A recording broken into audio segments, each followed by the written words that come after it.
Hello दोस्तों, नमस्कार, आदाब, सत श्री अकाल। क्या हाल है आप लोगों के? उम्मीद करता हूं अच्छे होंगे, सब कुछ कुशल मंगल होगा, सुरक्षित होगा। दोस्तों, पिछले कुछ दिनों से जो बॉर्डर के ऊपर हालात चल रहे हैं, ऐसी सिचुएशन के अंदर 15 जून को जो मारधाड़ मची और उस मारधाड़ का असर ये हुआ कि दोनों देशों के बीच में जो दुश्मनी है, जो दोनों के देशों के बीच में जो गर्मा गर्मी है, एस्केलेशन है, वो लगातार बढ़ता चला गया और इस हद तक बढ़ा के ऐसा लगने लगा कि सिचुएशन जो है वो लड़ाई वाली आ चुकी है। ऐसी सिचुएशन में जब ये लड़ाई वाली सिचुएशन आ चुकी है तो एकदम से आप लोगों के पास खबरें आई। हालांकि वो खबरें अलग अलग तरीके की आ रही हैं, लेकिन कहीं ना कहीं चीन को भी जिस चीज़ का एक डर सता रहा होगा, क्योंकि आपसे 5 गुना बड़ी इकोनॉमी, 3-3.5 गुना के आसपास का उसका रक्षा बजट आपके कंपैरिजन में है, फिर भी वो देश इतना ताकतवर होने के बाद भी, इतना ताकतवर होने के बावजूद भी आप पर हमला नहीं कर पा रहा। उसके पीछे कहीं ना कहीं आपकी सेना का शौर्य भी है, जिसे आपके प्रधानमंत्री महोदय ने भी सराहा और उसके सामने नतमस्तक हुए, उनसे मिलने गए, जैसे भी। ऐसी सिचुएशन में बीच में एक शब्द आया जिसका नाम है घातक प्लाटून। दोस्तों, ये जो घातक प्लाटून है, हालांकि 20 दिन पुराना ये मामला है, लेकिन इस घातक प्लाटून के बारे में इस समय पर जानना बहुत ज़्यादा ज़रूरी है कि असलियत में ये लोग हैं कौन, या ये सिचुएशन सैनिक कौन से हैं जिन्होंने आपके देश का मान सम्मान बढ़ाया और लड़ते लड़ते अपने आप को बलिदान दे दिया। हालांकि बलिदान देना बहुत मुश्किल काम है, बहुत ज़्यादा मुश्किल काम है, लेकिन इनकी गौरव गाथा को गाए बगैर हम लोग पीछे नहीं रह सकते या शांति से नहीं रह सकते। ये भारत के, जिसे आप यूं कह सकते हैं कि भारत के सबसे उत्कृष्ट लड़ाके होते हैं, जिन्हें स्पेशल टाइप की सारी ट्रेनिंग दी जाती है, सिर्फ और सिर्फ लड़ने की डिफरेंट टैक्टिक्स सिखाई जाती हैं और इस तरीके से तैयार किया जाता है कि किसी भी तरीके की लड़ाई के अंदर ये सबसे आगे होते हुए नजर आए। दोस्तों, कोई नॉर्मली अगर आप देखा जाए, जिसमें आप मूवी को भी देखते हैं, चाहे आपने उरी देखी हो, चाहे बॉर्डर मूवी देखी हो, उरी से लेकर बॉर्डर मूवी तक, चाहे कारगिल वॉर से लेकर किसी भी सिचुएशन में आप देखो, एक लक्ष्य मूवी आई थी ऋतिक रोशन की, उसके अंदर भी आप लोगों को इसी तरीके के एक कमांडो फोर्सेस स्पेसिफिकली दिखाई दी। खासकर लक्ष्य मूवी को अगर आप देखते हैं, जैसे आपका ट्रेलर मूवी के अंदर दिखाया गया होगा कि पहाड़ के पीछे की तरफ से इस तरीके से हमला किया, जिसके अंदर वो बिल्कुल अचंभित रह गए और इस तरीके की एक प्लेटून जो थी, छोटी सी ही प्लेटून नहीं थी, लेकिन उसने पूरी की पूरी लड़ाई के जो डिसीजन था उसी को पलट दिया। इसी तरीके से अगर आप देखेंगे तो बहुत छोटी सी टुकड़ी को इकट्ठा किया जाता है। उरी मूवी के अंदर भी अगर आप देखेंगे तो कुछ ही सिपाही, लगभग 80 के करीब सिपाही जो हैं वो आगे बढ़ते हैं और पूरे के पूरे अपने देश का जो बदला है, अपनी जो अपमान है उसका बदला या हमले का बदला लेकर वापस आते हैं और सारे के सारे सही सलामत आते हैं। ऐसी सिचुएशन में दोस्तों यही आप लोगों के दिमाग में आना चाहिए कि असलियत में घातक प्लाटून है क्या, घातक कमांडो हैं क्या, या इस तरीके की कौन सी ट्रेनिंग लेने वाले जो लोग हैं जो अपने आप में बेस्ट हैं और पूरी की पूरी वॉर के जो सिचुएशंस हैं उसे बदल देते हैं। सबसे पहले समझ लीजिए ये लोग होते क्या हैं या किस तरीके की एक्सट्रीम सिचुएशंस के अंदर ये सबसे ज़्यादा आगे आते हैं। तो सबसे पहले अगर आप देखें, लड़ाई का एक नॉर्मल माहौल जो होता है, ऑब्वियस सी बात है, एक फ्रंट टू फेस जिस तरीके की हम पुरानी जो बॉर्डर मूवी है उसमें देखते हैं कि फेस टू फेस लड़ाई होती है, एक दूसरे के ऊपर गोलियां चलाई जाती हैं, गोले चलाए जाते हैं। हर तरीके की लड़ाई वैसी नहीं है, क्योंकि मैक्सिमम लड़ाइयां जो हैं जब बिल्कुल ऐसी फेस टू फेस वॉर होती है तो उसके अंदर गुत्थम गुत्था होना भी ज़रूरी होता है। और इस सिचुएशन के लिए जब गुत्थम गुत्था की लड़ाई है या फेस टू फेस लड़ाई है, या फिर आपको किसी भागती हुई सेना के पीछे जाना है, या फिर किसी सेना के इलाके के अंदर घुस के उसकी निगरानी करनी है, या इस तरीके का कोई भी काम जो कि बहुत ज़्यादा ज़रूरी है आपकी देश की सुरक्षा के लिए, या जैसे सर्जिकल स्ट्राइक हो गया, जैसे और किसी भी तरीके का अटैक हो गया, तो ऐसी सिचुएशन के लिए, ऐसी स्पेशल सिचुएशंस के लिए स्पेशलाइज्ड फोर्सेस की ज़रूरत होती है। अब ये स्पेशलाइज्ड फोर्सेस ऐसे होने चाहिए जो मेंटली और फिजिकली दोनों तरीके से फिट हों और हर तरीके की सिचुएशन के अंदर best of the best perform कर पाएं। और सबसे बड़ी बात ये कि इन लोगों को वो नॉलेज होनी चाहिए जिसके अंदर ये अगर एक्सट्रीम सिचुएशन में कहीं अगर मान लिया फंस जाएं, किसी दूसरे देश में फंस जाएं या किसी दूसरी सिचुएशंस में फंस जाएं, तो वहाँ से भी ये निकल कर वापस आने में और ताकत से, बिल्कुल जिसे कहते हैं सिचुएशन के अंदर वापस आने में कामयाब हों। यही एक सिचुएशन बहुत ज़्यादा इंपॉर्टेंट होती है और कोई भी देश यही चाहेगा कि बहादुरी इस तरीके से हो कि सामने वाले का ज्यादा से ज्यादा नुकसान और अपना कम से कम नुकसान। यही है घातक प्लाटून। ऐसी ही घातक प्लाटून ने चीन के ऊपर 15 जून की रात को जो गुत्थम गुत्था वाली लड़ाई हुई उसमें हमला किया। पहले आपके सैनिक ज़्यादा इसलिए मारे गए क्योंकि यहाँ पर वो प्लाटून नहीं थी और वो नॉर्मल एक सैनिक, जो नॉर्मल सैनिक होते हैं, वो नॉर्मल सैनिक आगे सिर्फ और सिर्फ गश्त करने के लिए गए हुए थे, जिसके अंदर हमारे एक मेजर मिस्टर बाबूलाल मारे गए हैं। सॉरी, मैं उनका शायद नाम स्किप कर गया हूँ, लेकिन हमारे एक मेजर मारे गए हैं। और ऐसी सिचुएशन के अंदर अगर आप लोग देखें तो उस प्लाटून को जिसका कमांडर मारा गया हो, उस प्लाटून ने जाकर बदला लिया और पीछे से जो बाद में खबर आई छन छन के, हालांकि चीनी मीडिया ने इसका जवाब नहीं दिया या इस बारे में कभी भी नहीं बताया, ना ही अपने देश में, ना भारत को या दुनिया को, सिर्फ इतना बताया कि हाँ हमारी तरफ से भी कुछ नुकसान हुआ है। वो कुछ नुकसान जो अमेरिकन हैं उनके कैलकुलेशन के अकॉर्डिंग 35 हैं और जो इंडियंस हैं उनके कैलकुलेशन के अकॉर्डिंग 43 हैं। लेकिन एक जो अभी वाशिंगटन पोस्ट के अंदर एक चीन के ही पिछले सैनिक ने जवाब दिया और उसने बताया, जो उसके खबरों के अनुसार कहता है कि 100 से ज़्यादा सैनिक चाइना के मारे गए, कईयों की रीढ़ की हड्डी टूटी, कईयों की गर्दन की हड्डी टूटी और इतने बुरी तरीके से घायल हैं कि चीन की सेना के अंदर एक नकारात्मक ऊर्जा आ चुकी है, एक कमजोरी सी आ चुकी है, या एक मेंटली वो लोग कहीं ना कहीं डिप्रेशन में जा चुके हैं, एक मेंटली स्ट्रेस के अंदर जा चुके हैं, मानसिक तौर पर दबाव में जा चुके हैं कि कहीं ऐसा ना हो कि उनकी सेना भारत की सेना के सामने कमजोर हो। और यही दबाव उस टाइम पर भी महसूस किया गया जब तिब्बत की राजधानी लहासा के अंदर 20 स्पेसिफिकली एक जो फाइटर क्लब जो था, फाइटिंग क्लब जो था, उसके स्पेशली 20 ट्रेनर्स को अपने सैनिकों को ट्रेनिंग देने के लिए भेजा गया। अब सोचकर देख सकते हैं जब ये खबर आई कि एक पर्टिकुलर शंघाई के एक फाइटिंग क्लब के ट्रेनर्स को, 20 ट्रेनर्स को लहासा अपनी सेना को ट्रेनिंग देने के लिए भेजा जाए, तो आप अंदाज़ा लगा सकते हैं कि कितना ज़्यादा घबराहट का माहौल होगा चीन की सेना में। तो ऐसे में उस घबराहट को पैदा करना भी आपके लिए एक मानसिक जीत थी उनका और उनके लिए एक मानसिक तौर पर हार थी। इस घबराहट को पैदा करने का काम किसने किया? इस घबराहट को पैदा करने का काम ही आपके इन सैनिकों ने किया, इस सैनिकों के ग्रुप ने किया। तो दोस्तों ये सैनिक हैं कौन? ये घातक प्लाटून है क्या? कब बनी और किस तरीके से बनी? आज इनके ऊपर एक नॉलेज सी, छोटी सी एक नॉलेज रख ली जाए या छोटी सी एक इन्फॉर्मेशन के ऊपर डिस्कशन कर लिया जाए। दोस्तों ये सारी की सारी जो कवायद शुरू हुई, ये सारी की सारी जो कहानी शुरू हुई, ये 1962 से शुरू हुई। 1962 के अंदर जब ये कहानी शुरू हुई तो असलियत में आपकी सेना का बहुत ज़्यादा बुरा हाल हुआ, बहुत बुरी तरीके से सेना की हार हुई।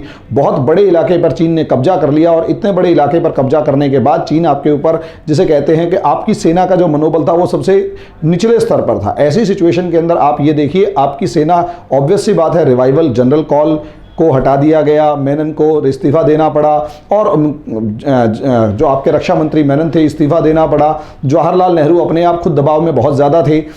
डॉक्टर एस राधाकृष्णन जो थे उन्होंने जवाहरलाल नेहरू पर इतना दबाव बनाया कि उन्हें अपने रक्षा मंत्री तक को हटाना पड़ा और बहुत बुरी हार 1962 के अंदर हुई थी। उस बुरी हार के से सबक लेते हुए, उस 1962 की बुरी हार से सबक लेते हुए आप लोगों ने क्या किया?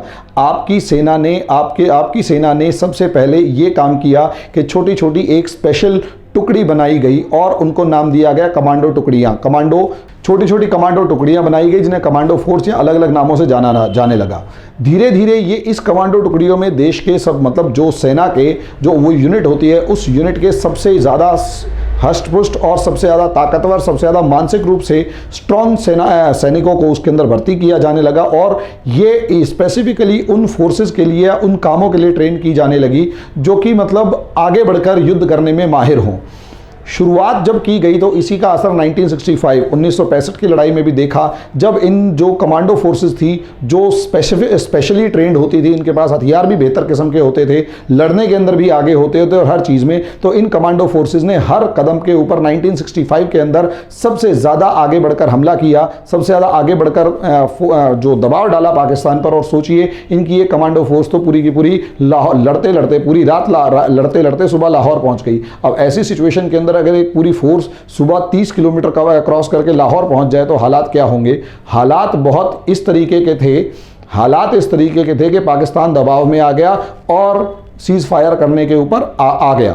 ये कमांडो फोर्स का, यही कमांडो फोर्स 1967 के अंदर भी इन्हीं सैनिकों ने 1967 के अंदर भी अपना शौर्य दिखाया और चाइना को इतना बुरी तरीके से मारा कि उनके लगभग 150 के करीब, 125 के करीब जो सिपाही थे वो ख़त्म कर दिए गए।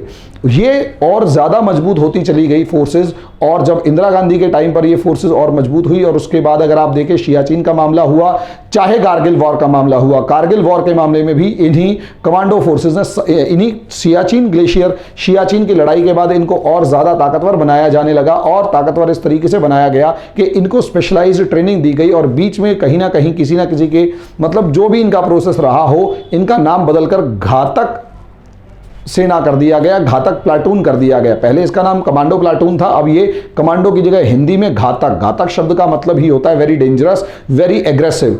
ऑब्वियस सी बात है, ये सैनिक कौन है? ये अपनी टुकड़ी के सबसे बेस्ट ऑफ द बेस्ट सिपाही होते हैं, सबसे best of the best officers से लेकर सोल्जर्स होते हैं, जिनका काम ही सिर्फ आगे बढ़कर लड़ना है और अपनी यूनिट को एक लीड दिलाना है। तो ऑब्वियस सी बात है, इनका जो कमांडर है वो भी एक ऑफिसर रैंक का पर्सन ही होगा। लेकिन सबसे बड़ी बात यह है, कारगिल वॉर को भी अगर आप देखें तो इसी घातक कमांडो को एक मूवी, स्पेसिफिकली एक मूवी लक्ष्य मूवी के अंदर प्रिपेयर किया गया, जो कि पीछे पहाड़ के पीछे के एक बिल्कुल खड़ी चढ़ाई वाले पहाड़ के पीछे से चढ़कर पूरे के पूरे युद्ध के नक्शे को बदलने की मादा रखते हैं। तो इस तरीके के कमांडो की स्पेसिफिकली दोस्तों ट्रेनिंग क्या होती है, इसे समझने के लिए आज मैं थोड़ा सा एक छोटा सा एक वीडियो बनाने की कोशिश कर रहा हूं। ऑब्वियस सी बात है, मैं आप लोगों को पहले बता चुका हूं कि ये जो कमांडो हैं ये अपनी यूनिट के सबसे ज्यादा तगड़े सिपाही होते हैं। तो ऑब्वियस सी बात है, स्ट्रॉन्गेस्ट सोल्जर्स होते हैं, जो सिर्फ फिजिकली ही नहीं बल्कि मेंटली भी काफी ज्यादा स्ट्रांग होते हैं। अगर ये फिजिकली और मेंटली स्ट्रांग होते हैं तो हर कदम पर, हर चैलेंज में सबसे ज्यादा आगे इन कमांडोज को, फोर्सेस को ही रखा जाएगा। ऑब्वियस ही है, इन स्ट्रॉन्गेस्ट सोल्जर्स, जो सबसे ज्यादा ताकतवर सिपाही हैं, इनकी स्पेशल ट्रेनिंग होती है। अब स्पेशली इनको 3 तरीके से ट्रेनिंग की जाती है, दी जाएगी। सबसे पहले फाइटिंग विदाउट आर्म्स, यानी इन्हें जूडो, कराटे, कंफू से लेकर किक बॉक्सिंग, मार्शल आर्ट्स, यहां तक कि पानी में लड़ना, कचरे में लड़ना, दलदल में लड़ना, हर तरीके की लड़ाई की ट्रेनिंग इनको दी जाती है। और दुनिया की best of the best trainers इनको ट्रेन करते हैं हर यूनिट में जा जाकर, हर तरीके की लड़ाई इन लड़कों को सिखाई जाती है, इन सैनिकों को सिखाई जाएगी। भाई ऑब्वियस सी बात है, यही तभी तो एक रीज़न है ना कि इतनी मोटी वर्दी पहनने के बाद भी और सब तरीके के सिपाहियों सारी वर्दी पहनने के बाद भी अब सामने वाले की गर्दन और कमर तोड़ के आए, सामने वाले के पास लोहे की कीले लगे हुए डंडे भी थे, उनसे भी आप पीछे नहीं हटे और उनका नुकसान ज़्यादा किया। 20 हमारी तरफ से वीरगति को प्राप्त हुए, जिसका तो कोई जवाब या कुछ हो ही नहीं सकता। लेकिन सबसे बड़ी बात यह, उनके तो शौर्य के ऊपर अगर हम शत हर रोज सुबह उठ के नमन करें तब भी कम पड़ेगा। लेकिन सबसे बड़ी बात ये कितने एग्रेसिव थे, ये कितना भारी पड़ रहे थे। एक छोटा सा वीडियो आपको इसके बाद दिखाऊंगा कि हमारे कमांडोज का हौसला जो है वो कितना ज़्यादा दिखाई दे रहा है कि खड़े होकर पूछ रहा है, ओए गोलगप्पे खाएगा। ये ऑब्वियस सी बात है, एक लंबा चौड़ा सिपाही, ऐनक पहना हुआ, मतलब चश्मा पहना हुआ, बढ़िया तरीके से गॉगल्स लगाए हुए, फर्स्ट क्लास लेवल पर ड्रेस है, और सामने वाला जो चाइना का सिपाही है वो उनसे कंपैरेटिवली कद में छोटे नजर आ रहे हैं और थोड़े से घबराए हुए से नजर आ रहे हैं, और सांस चढ़ी, सांस फूलती हुई उनकी नजर आ रही है। और अपने सिपाहियों को अगर आप देखेंगे, वो बड़े मजे से पूछ रहा है, ओए गोलगप्पे खाएगा। What does that mean? हमारा सिपाही कंफर्टेबल जोन में है, बिल्कुल कंफर्टेबल। हमारा जो ऑफिसर है, वो जो भी आर्मी पर्सन है, वो कंफर्टेबल जोन में है और उससे पंगे ले रहा है कि ओए गोलगप्पे खाएगा। व्हाट डज दैट मीन गोलगप्पे खाएगा? पीटने के बाद, ये धक्का मुक्की के बाद अगर कोई कंफर्टेबल जोन में आके पूछे तो आपका जो सैनिक है वो कितना मेंटली स्ट्रेस फ्री होगा और सामने वाले कितना ज्यादा स्ट्रेसफुल दिखाई देंगे। इस वीडियो को अभी आप लोगों देखेंगे। गोलगप्पे खाएगा, गोलगप्पे खाएगा, गोलगप्पे खिला दिए ना। अब इसके बाद अगर आप देखते हैं, जैसे कि आपने वीडियो के अंदर देखा, जैसे कि आपने इस वीडियो के अंदर देखा कि तो ये किस तरीके से कॉन्फिडेंस कहां से आया? ये कॉन्फिडेंस आया उसकी ट्रेनिंग से, ये कॉन्फिडेंस आया उसके रिसोर्सेज से। अब उसके बाद अगर आप देखेंगे तो ऑब्वियस सी बात है, जब हैंड टू हैंड फाइटिंग के अंदर ये डोमिनेट कर रहे थे तभी तो पूछ पा रहा है कि गोलगप्पे खाएगा।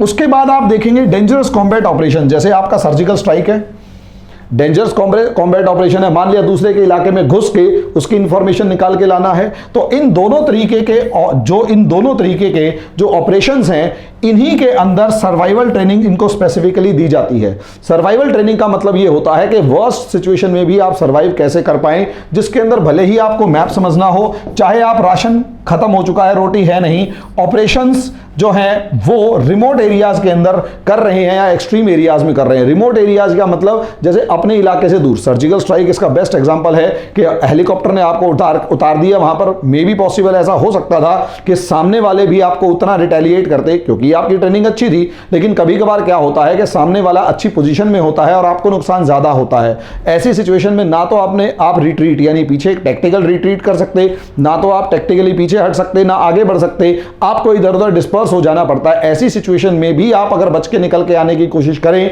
तो आपका सबसे ज़्यादा इंपॉर्टेंट सिनेरियो होता है। यही चीज़ इन्हीं चीज़ों की ट्रेनिंग इन सिपाहियों को, इन सैनिकों को दी जाती है। ऑब्वियस सी बात है, इनकी लीडरशिप, जैसे कि आपने मूवी में भी देखा, एक बहुत ही यंग और मेजर रैंक का ऑफिसर होता है जिनका एटीट्यूड बिल्कुल इसी की तरह होता है। जो मूवी उरी देख रहे हैं उसमें उस ऑफिसर को उठा के जब ऑफिसर खुद ही कहता है कि मुझे ठीक है आप क्लरिकल जॉब टाइप की दे दो थोड़े दिन, वो मेजर रैंक का ऑफिसर होता है, तो वो वहां कर थोड़ा ना पाता है, वो बड़ा इरिटेट होता है, क्योंकि उसका नेचुरल टैलेंट क्या है, उसका नेचुरल टैलेंट एग्रेशन है, जो फील्ड के अंदर सर्जिकल स्ट्राइक की फॉर्म में दिखाई देता है। चाहे वो म्यांमार के अंदर सर्जिकल स्ट्राइक हो और नागालैंड इशू हो, चाहे वो पाकिस्तान के अंदर सर्जिकल स्ट्राइक हो, तो इस तरीके का ऑफिसर, तो इसमें अगर आप देखेंगे तो हर तरीके के सैनिक होंगे, लोअर रैंक ऑफिसर से लेकर जेसीओ वगैरह से लेकर मेजर रैंक के ऑफिसर तक, और बहुत ही इनका जो कमांडिंग ऑफिसर होता है वो मेजर रैंक का ऑफिसर जनरली होता है।